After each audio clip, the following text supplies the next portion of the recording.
So, hello and welcome in this new OSINT Origins episode. Today we are very glad to welcome Jeff Tiegs from SkullGames. Hi Jeff, how are you? Thank you very much for having us. I've heard a lot about you and your company.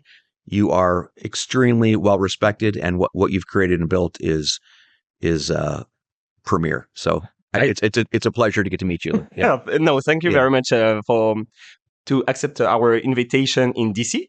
So we are here. Are you from DC or? I was born and raised in Wisconsin. So I'm a Wisconsin boy. If people know where that is, it's in the Midwest. It's up north by the Great Lakes. But I joined the Army when I was 17 and been moving around ever since. Yeah. Oh, okay. So maybe can you introduce yourself in a nutshell, or because people maybe in France don't know you yet. Yeah. So again, when you think of the United States, Wisconsin's one of the cities in the Midwest. We're up there almost bordering Canada, up there around Michigan, north of Illinois and Chicago, which people can anchor to. And I was born and raised there. I have a brother and a sister, and my mom and dad are still around, still living in the house that we grew up in. So much of my family is from around there. Our history of our family, my dad's family came from Germany and Prussia, and my mother's family came from Italy and Sicily. So we've got these two cultures that were combined. You know, that was interesting when I would visit my dad's relatives. They were the stoic Germans where you would eat quietly at the table, and then we would have dinner with my mother's Italian family. It was all of that culture. So it was really fascinating and interesting to see. And then when I was 17 years old, I joined the Army and flew to Georgia and began a career as a soldier. And I started out as a young infantryman and then spent pretty much all my career in what we call special operations, special forces. So it was a ranger initially, which we have a proud history. I'll talk a little bit about that because the Rangers have a long history that goes all the way back to the French and Indian War, the Revolutionary War, the Civil War. But the modern Rangers really have a history in World War II and storming. There's some really interesting stories of storming the beaches of Normandy. And we do a really good job of tying our history together.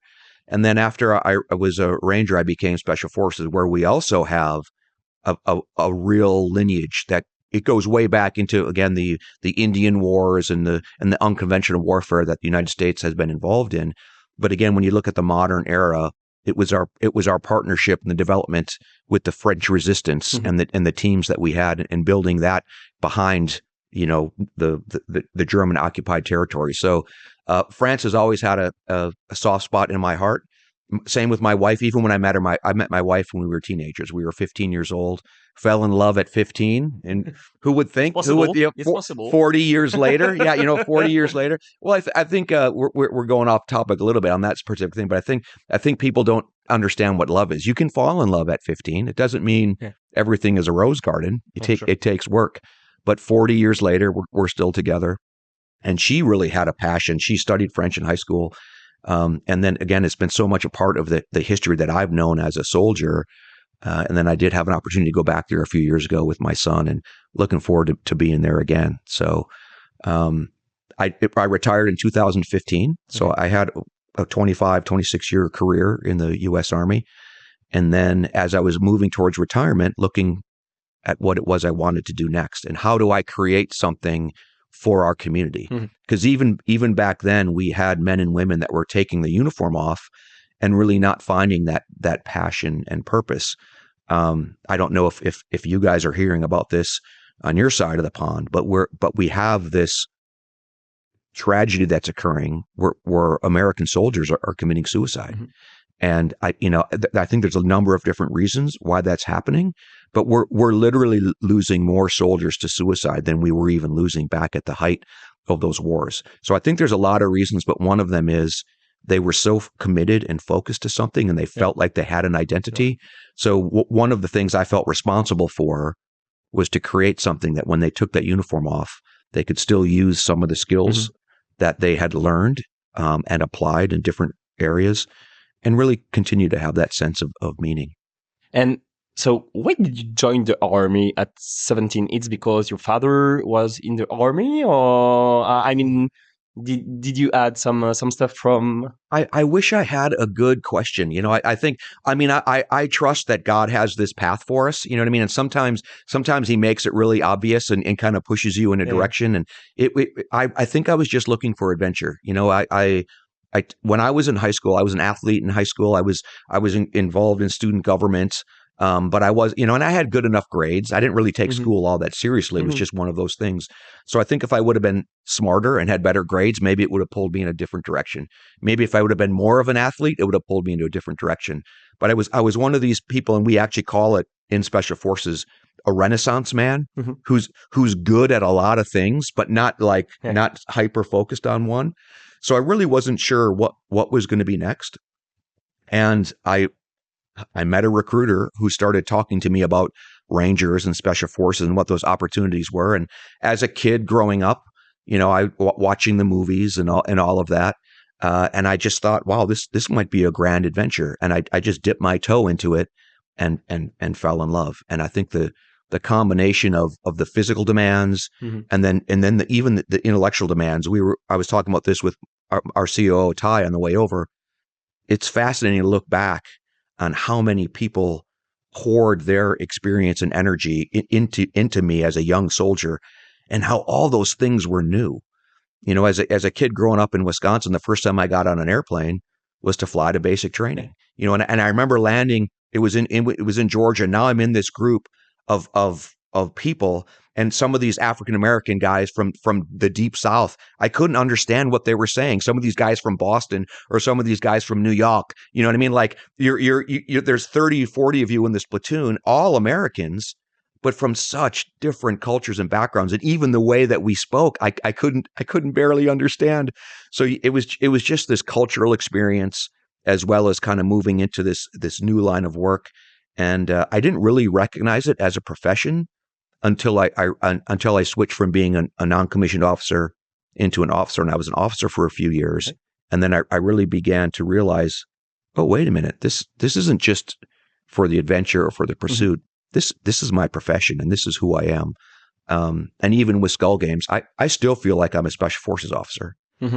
Instead of fighting enemies overseas, we're fighting the men that are exploiting women and children here in the U.S. So maybe can you tell me more about SkullGames? Yep. What is exactly it is an NGO? Or what Yep. is the purpose Yep. and so on? It's a nonprofit. So in the US we have these categories. It's called a 501c3. I don't even really know what that means, other than it's a nonprofit. It's a charity.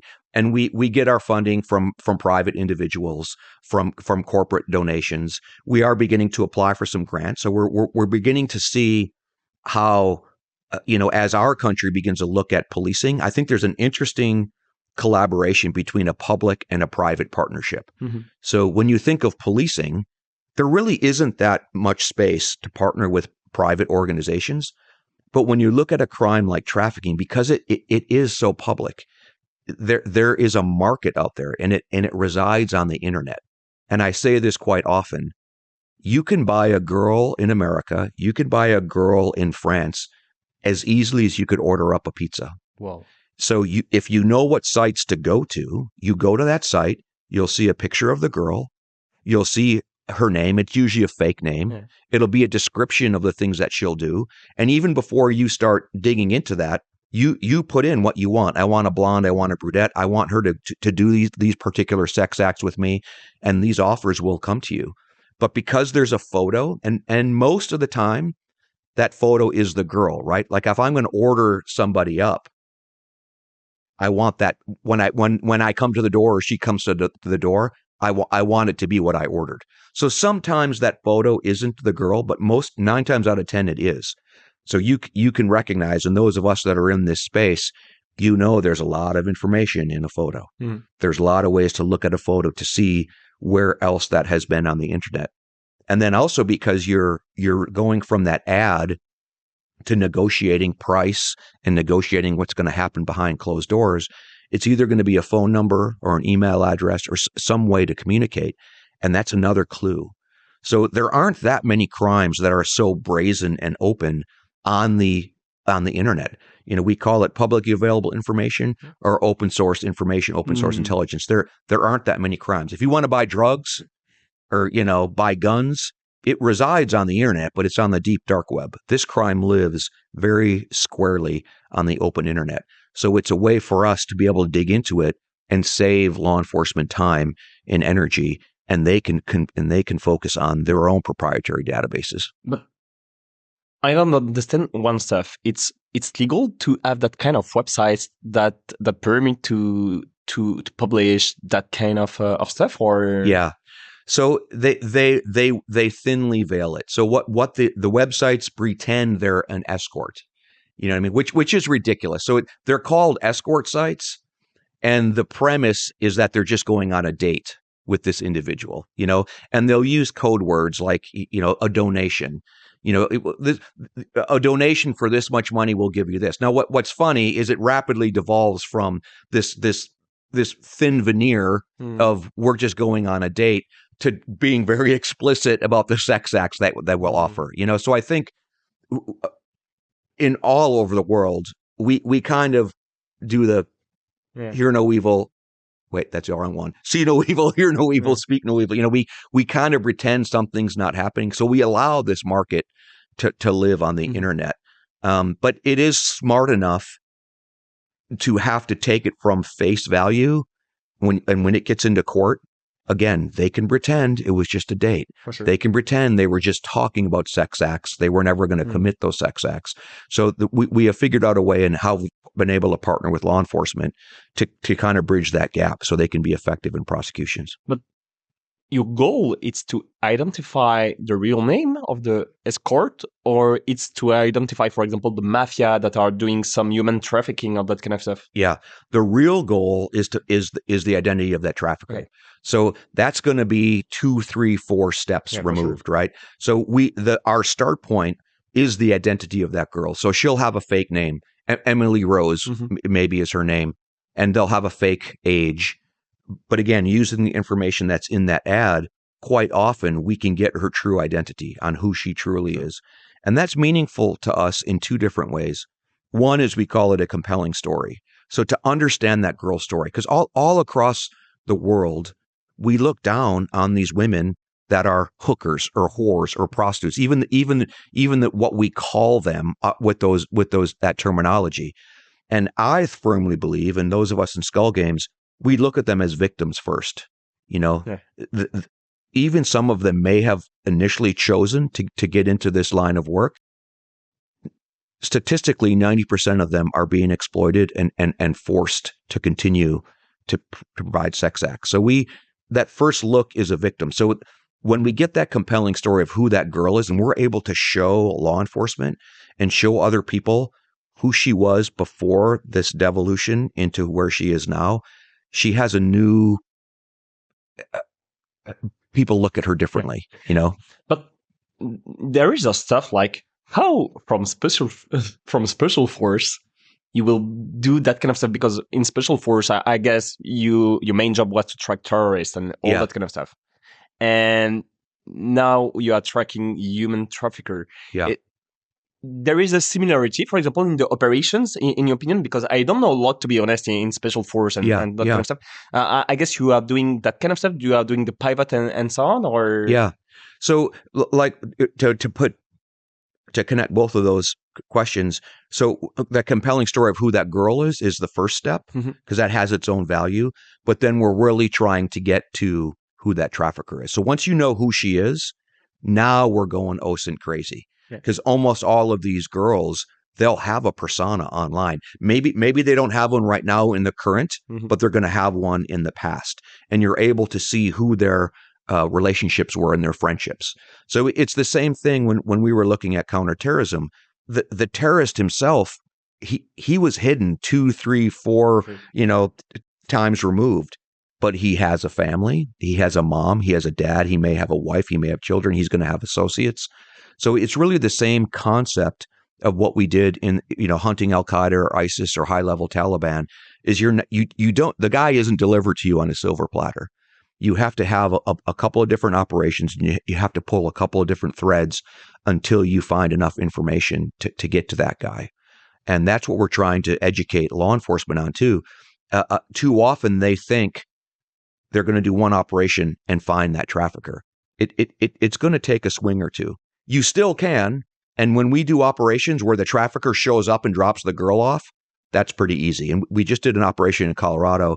We supported law enforcement there.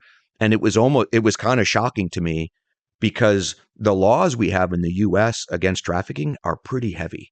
So those guys they have a couple layers of obfuscation between them and the girl.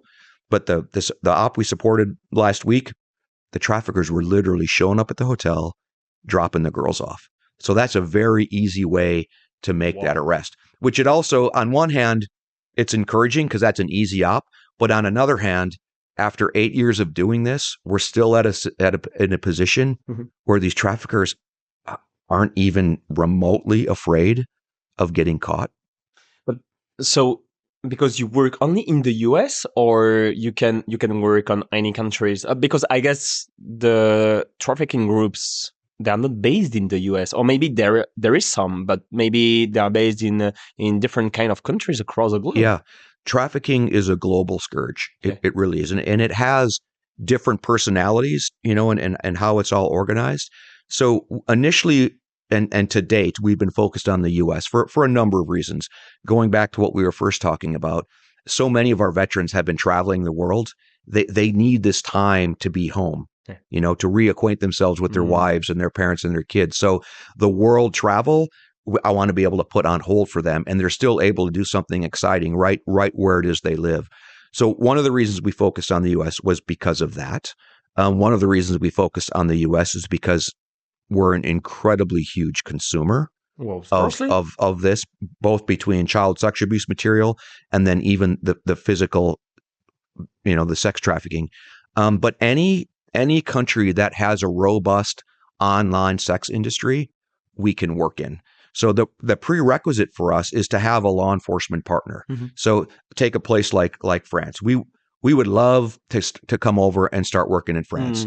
But the first thing we would need is we would need some law enforcement that recognizes and understands and would take the leads that we're able to provide. Our law enforcement liaison officer, Joe Scaramucci, he's a Waco detective, Waco, Texas, and he's also a Homeland Security Task Force officer. So he has the credentials to do all of these law enforcement pieces, and he's also very well known in training all across the world. So, those of you sitting in France listening to this, man, we'd love nothing more than to come out there, meet some of your trafficking professionals, or even those people that are interested in learning it, and we're able to share the best practices that we've cultivated here in the U.S. and 99% of them apply to every other country. We've worked in places as diverse as Cambodia, Moldova, Iraq, Kurdistan of Iraq, Mongolia. Joe's worked in Mongolia, Uganda. So we haven't done much in kind of Western Europe to date, but we'd love to. And of course, you're going to have a situation anywhere you have men that have disposable income, that they're going to purchase illicit goods, and some of those illicit goods are going to be women and then children. But the kind of targets, they have a nice operation security, I guess. No, it's not that hard to find that kind of person. It depends. So it really depends on how you're working through it. So a lot of the escort ads, they will have a voice over IP number for us, which it's not quite a dead end. There is a way to get beyond the voice over IP, but it immediately gets sophisticated, right? So as the volume is so high, we try to find the easy path. So we do run into some guys that are a little bit more sophisticated, but even at the level that we're working, we aren't even getting much beyond the trafficker. We do know, and just like in your country, there's going to be the trafficker, and then there's going to be the money guy, the money laundering, the financier, the support network of that. There is going to be a loose network of support to enable this industry, but it's such a new business that the best we can really do right now is arrest the trafficker and try to offer that woman some resources to find a new healthy life and a new sense of freedom. Wow. But so we met at the Sense OSINT Summit, and at the end of the first day, you done a CTF Yeah. on a real case. So SkullGames, it's only a CTF, or it's I mean, do you organize pretty often that kind of stuff during event or No. remotely? This is the first CTF we've ever done. So Corrigan, who is she was the one who put things together for the SANS conference. She called us and said, "Hey, would you guys like to do a CTF for SANS?" And we were like, "I don't know. We've never done that before because what we do is live. When we have SkullGames task force events, we're hunting live ads and we're putting cases together to push to law enforcement. But there's a bit of a learning curve, right? It's like how, to get to those live ads. So the team, we accepted it, and that we said, yes, we'll do this. And then we kind of had to figure out how to do it. So yesterday we were able to give them a real short class on what it was they were looking for. And then the flags that we provided for the capture the flag were known cases. So what they looked at yesterday afternoon were cases that we've already worked. So we know what's right, what's wrong. We know all of the little rabbit holes. So we use that opportunity to help them recognize and understand what the crime looked like. But then in the evening, so we had maybe 120 people that were all involved in the CTF. And then after dinner, we had about half of them stayed behind, and then we gave them live cases.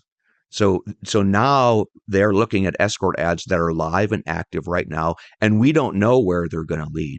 So when I get back to SANS, we'll figure out exactly what they found. So they had an hour and a half of training in the CTF model, and then we actually went live last night. And now today, when they come back in, the CTF is going to be a little bit more difficult. There are going to be some harder cases that they're really going to have to put their OSINT skills to work. And then everything that we find that's live, we'll package that up and push that to law enforcement for action here over the next couple of weeks. But it's not that hard, for example, to do that kind of investigation, because you will see like naked photos. Or I mean, there is many investigators. I mean, it's like post-traumatic stuff. It can be dangerous also for the person. Yeah, it really, people have to self-select in and self-select out, So we have had people who have come in and it's just too much. Now we really try to avoid the child. When we talk about children, we're really talking about 13, 14, 15-year-old girls, we define that as a child. I know when people think of a child, they think of 8, 9 years old, so we're not really working in the pedophilia side of things where they have this predilection for a prepubescent child. The girls that get trapped in this crime in America, and I would guess in France as well, girls are getting trapped in it at 13, 14, 15 because they're developed enough where physically they can be passed off as somebody who's a little bit older, yet they're still in that young, naive state where that trafficker can really, really manipulate them. So I think I was talking to somebody about this yesterday. I'm less worried about our team and what it is they're seeing, because so many of our team are law enforcement or prior law enforcement or prior military, where we've learned how to separate what we do at work and kind of what we see at work and how our lives are. So they're really well suited to be hunters in the task force. It's the task force members that come in that are new. I'm more concerned about them having kind of secondary or tertiary trauma from what it is they're seeing. And we're trying to address that. We have a chaplain who's now our official SkullGames chaplain, who's able to talk to folks about stuff. We have different talents of psychologists and counselors. Wow. One of our survivor hunters who went through years of sexual abuse, she has an art therapy program that we'll throw in. So we're trying to find that space where people are starting to feel fatigued before it turns into something that's going to be lasting. But it's definitely a place that we need to improve on and keep looking at. Most of the people who are working at SkullGames, they are volunteers, or it's like their main job? Yep. Nope. Main job wise, we only have a handful of people that make up the SkullGames. We call it SkullGames Incorporated. Those of us that this is what we're doing full time. And then we have a couple hundred volunteers that are part of the task force. And over the years, we've really begun to build this reputation of what it is we do and the quality of people that are coming in. So we have an assessment and selection program and a training program as we bring new people in. They all go through a background check. They all go through a very basic open source intel kind of check to see where they're at.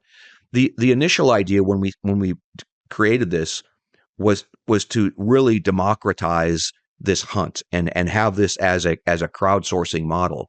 And so, initially we opened this up to everybody, but the learning curve is a steep one. So now, instead of just being this open to everyone in the community, we're focusing more and more on this OSINT community. Mm-hmm. And these people that are at SANS are incredibly talented.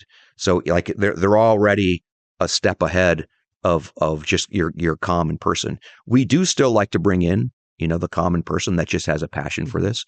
Some of our best hunters now are just housewives who reached out to us. They're just people out in the community that have a heart for this. And then we have a pretty big group of folks that have suffered abuse in their own way. Whoa. And sometimes they'll talk to us about it. Sometimes they won't talk to us about it, and then 2, 3, 4 years later, they'll share what they went through. We have a couple guys that we've asked for people that wanted to talk about their testimonies, and a couple months ago, a couple of the guys on our teams they kind of came out and said, "Hey, one of the reasons I'm part of this task force is because I saw what this did to my mom. I saw what this did to my sister. And this is my way of ensuring that this doesn't happen to someone else." So while we don't advertise ourselves as this, counseling community, there's a lot of people in the world that have suffered abuse, not just commercial sex trafficking, but from loved ones and familial stuff. And it's a place to build that community and to find their value. And then maybe we can be a little vindictive and bring some justice on these predators that are still out there. Wow. Seriously, congrats, because but seriously, it's like it's not that easy, I guess. Yeah. It's pretty hard, and especially if the people had that kind of situation in the past. So seriously, congratulations on that. Do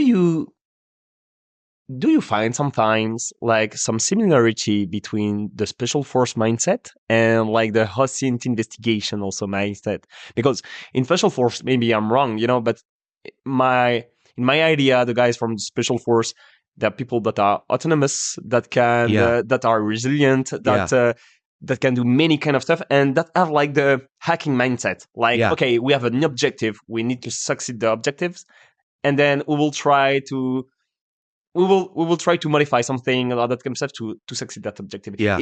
Am I right? Or? Yeah, 100%. So, I spent, my years enlisted in the Ranger Battalion. A lot of what we were looking at in the world was Central America, and that was back in the 80s, in the early 90s, where there was still the leftovers of the Cold War, and what was happening there.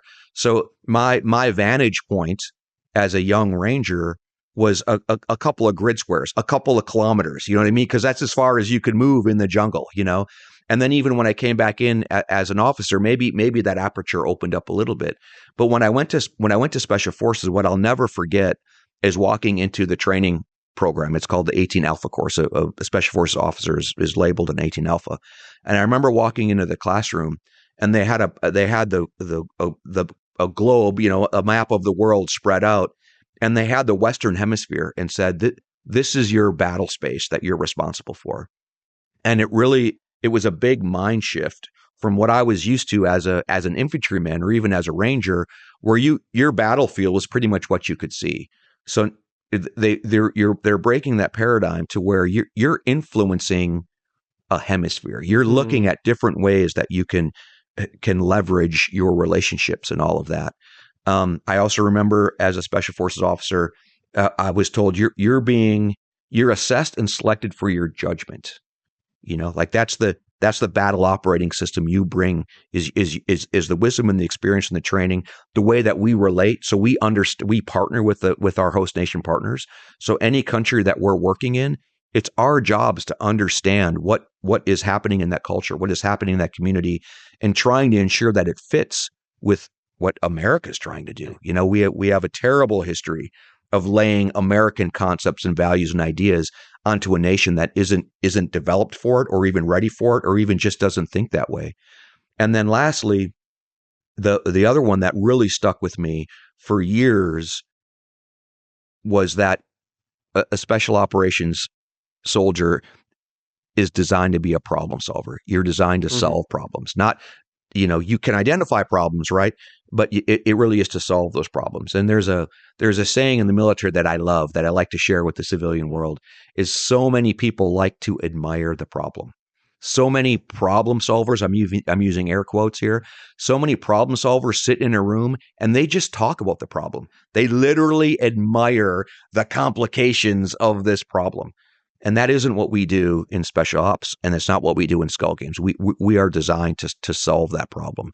So that mindset picked up to apply against this crime is what works. And then I think the other one is team building. When people think of special forces, they don't even think of me. They don't think of a guy they think of Rambo. Like they think of some big guy with muscles, or some guy who's Arnold Schwarzenegger, but they rarely think of that team, that intelligence team, that logistics team, the pilots, all of those people. And that's what I really leaned on over the years in Iraq and Afghanistan was, I had my team of pipe hitters, right? Like I had my team of assaulters, but we were going on targets that our intel folks spent days, weeks developing. And I had to trust what their opinion was. That young man flying the drone who's telling me what he's seeing before I'm approaching that target, I had to trust that guy. So soft people don't think about, you're only as good as your enablers. And that's where we've looked at too. In this crime, I don't need a lot of assaulters, right? Our assaulters are law enforcement. It's the enablers that we're pulling from this community that are really top tier. It's very interesting because yesterday on your booth, I've talked to somebody that was a former intelligence agencies. And that person told me the stuff that many people miss here from the intelligence when they left, it's the camaraderie. Yeah. And so it's exactly that. And in my opinion, like OSINT, it's many people that are working. That's what you said at the beginning. You have a guy from that country, from that city, with different experience, and that's the melting pot that is pretty interesting to have, and that can succeed an operation. Yeah, and I think what we do that's really, really unique, because of the information that we build. Like we said, it starts with the identity of the victim who's being sold. It moves to that trafficker. It's actionable. And to me, actionable information, actionable intel is, people don't get to that point. So we expect it to be actioned, and then we have results. And I even remember when I was in the military, we almost always tried to bring an intel guy out at some point on the operation. Yeah, for sure. Because they're sitting in the talk, right? And they're seeing stuff, and it's like, no, you're coming on the operation, and you're gonna feel what it feels like. You're gonna walk through the street, and you're gonna see the trash, and you're gonna hear the dogs barking, and you're gonna smell what it's like, and then we're gonna hit the target, and you're gonna hear the people, the women and children screaming and running, and you know what I mean. We're gonna let you experience what this actually looks like, and we're getting there now with SkullGames, where we have these intelligence professionals who we're getting them closer and closer to see how you're taking these pieces of crap off the playing field. I really like that side. And then the other thing too is, I got out in 2015, and it really was around that time where we began to recognize and understand that OSINT was a giant hole for us. Because of the technology that we have in the West, with what we have flying in the sky, what we have even, up in space, and what we're able to collect and pull in, we have a huge advantage. So what was a simple move for terrorists all over, Al-Qaeda and ISIS, between North Africa to the Middle East or wherever, they jumped off of using the commercial infrastructure, and they're almost hiding in plain sight. So they began kind of a code system, and instead of trying to be secretive, they just flooded the internet with information and would speak in the plane. And we almost lost them for a while. I remember that transition in the wars where we kind of lost the bubble. Like, hey, where did they go? Where are they communicating? And then we recognized, oh, they're not trying to use secret systems anymore that we've all been cracked and collecting. They're sitting on the internet and they're talking to each other on all these different apps. And once we began to understand that, things began to shift. But you know as well as anybody, it's that haystack, and it's haystack upon haystack upon haystack, and you're trying to find that needle. So there is an opportunity for them, if they have a quick operation cycle, to pull things off right underneath our noses as we're trying to sift through all of that noise. And so during your 20 years, it was 20 years of career. Yeah. Did you use OSINT? I mean, did you add some OSINT trainings for special force, for special operations, that kind of stuff? Is it useful for special force? It is hugely useful. And the first place that I even heard the word OSINT or began to understand it was in force protection. You know, where when we're traveling in different countries, how do we protect ourselves? You know, so what are we exposing when we're traveling, when you're plugging into the hotel Wi-Fi or working through all these different countries that are adversarial. So the first way I understood it was how do we protect ourselves in our movement? And there have been some pretty famous cases of security agencies doing operations in deep cover around the world, and yet they left all of these tracks. You know, and so that was where I first learned about it. And it really wasn't until, again, the end of my career where we began to understand that it wasn't just a defensive OSINT, understanding how we protect ourselves and how we're being displayed and who might be tracking our movements in that space, but how to use it in an offensive perspective.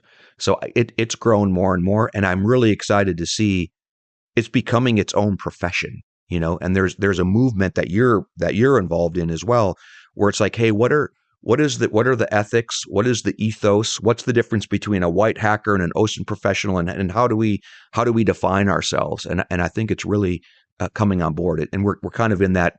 It's almost like a new frontier that people are creating that whole pathway. It's fun. And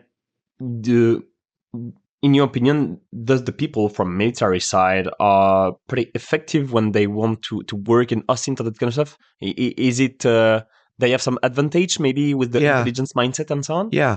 Again, we already talked about this advantage of learning how to deal with adversity, even not just the physical side, but this mental side, and a lot of these skills too. So some of the people that work with us in SkullGames, they're making a ton of money in the private sector. You know, they're working, cybersecurity for a Fortune 500 company, or they might even still be working on some of these government contracts, but it's still not scratching that itch of being the cowboy in the white hat. You know what I mean? Of protecting and defending people. You know, even like some of my friends, their job is opposition research, right? So maybe there's going to be a merger between two companies, and they're spending all their time digging up dirt on this other company, you know what I mean? So that they could buy it at a lesser, like nobody really feels good about that. I mean, it's the way of the world, right? It's the way that business goes. But those of us that have come out of the military, we're really committed and dedicated to justice, and protecting the vulnerable. So even though maybe you do spend your daytime, your day job kind of working in a space that maybe it's in that gray, it's that ethical gray that you just don't necessarily feel good about, they can come to SkullGames and really get back to their roots of hunting bad people and protecting women and children. So with the OSINT-FR community, we see many people that want to do OSINT for good for sure. Yeah. Do you plan to create more CTF maybe on SkullGames? Because I'm sure there is plenty of people across the globe in France and so on that will be ready, to participate and to help. I'll tell you, dude, if we don't get to France in the next year because of you, if the people listening aren't this is a whole new concept for us. Like there's a couple of unique pieces that come out of this. Like when we train law enforcement in counter trafficking, they do an operation at the end. In the military, we called that a confidence target. So, you train and then you test it, you pressure test it. So I think that's super unique. So, and that's what we've been focused on is live ops. Yeah. This idea of applied OSINT, and I think that's where I've been at too. Like even since I've been out, everyone talks about leadership. Even the classes that I talk about applied leadership, because it's one thing to talk about leadership. It's another thing to apply those principles. So same with OSINT. I think we consider ourselves an applied OSINT organization. So even like myself, I'm not an OSINT professional. I understand it enough, but I understand how to apply it to problem sets. And the problem set we choose is the abuse of women and children. Mm-hmm. So yes, this CTF concept this is the first time we've done it, and we can see how we're able to bring people in and expose them to it. So I think the whole CTF concept is going to be a new one for us, and a new way for us to meet folks like yourself and these talented people out there. Because I still don't fully understand. I don't think anyone does, like cybersecurity. Like everything kind of overlaps. So even to get these different skill sets involved, again, dude, I think it's innate in humans to protect women and children. Like that's how our societies continue. Yeah. Women have children. Children are our future. And the way that it's put together is men are the ones that are doing the abuse. So like it's time for men to stand up and be a counter to those consumers. You're fully right. Do you have any people that you recommend to follow, or any book that you recommend, or that kind of stuff? Like, I don't know, TV series, movie, or that kind of stuff? Yeah. Because I mean, that words, the words that you say right now, I fully agree. So do you have a stuff that you recommend, or somebody that you recommend that have that kind of mindset, and that if people want to dig more about that? Well, obviously this is where I plug my book, right? Where Have All the Heroes Gone? I plug, but when at the back of the book that I've written, I list a bunch of authors. What is the name of your book? So it's called Where Have All the Heroes Gone? A Pilgrimage Through the Bible, the Battlefield, and Back Home Again. And the title says it all. It didn't start out as a bit of a memoir, but it kind of turned into that. It was my journey through these ancient stories of the Bible and finding these little patterns and clues. When I put my special ops hat on and looked at these different stories and pulling new things out of it, and then sharing how it related to me. And then recognizing how, I look back at my life almost as a pilgrimage, right? Where I'm pursuing justice. I'm working through these wars that we were with, and now I'm trying to take my boys along with me, and that type of thing, and then that integration back home. And at the end of my book, I list a whole bunch of authors that inspired me and the way that I write. One of them that all your listeners would love. If have you ever read Malcolm Gladwell stuff? Malcolm Gladwell. Sorry, no. Okay. What it is? Anything by Malcolm Gladwell. Okay. So I like these guys who write about something, and then they really identify the counterintuitive nature of it. So Malcolm Gladwell is very well known. His biggest ones are Blink, Outliers, and David and Goliath. I think he's got a bunch of them, but I'll give you an example of this counterintuitive thinking. He looks at these things that you would think would have a response, and one of the ones that stands out in my mind is he looked at this study where parents were dropping their kids off at school late. The kids were, and it's hard to penalize the kid, right? Because it's the parent that drops them off at school. So the school decides we're going to penalize the parents $1 for every minute that their kid's late. So it was almost kind of playful, but it was this idea to how do we influence parents to take this seriously? Well, what they found in this study was it had the opposite effect. More people were being late. No. But what they did unintentionally was to be on time is like a social contract, right?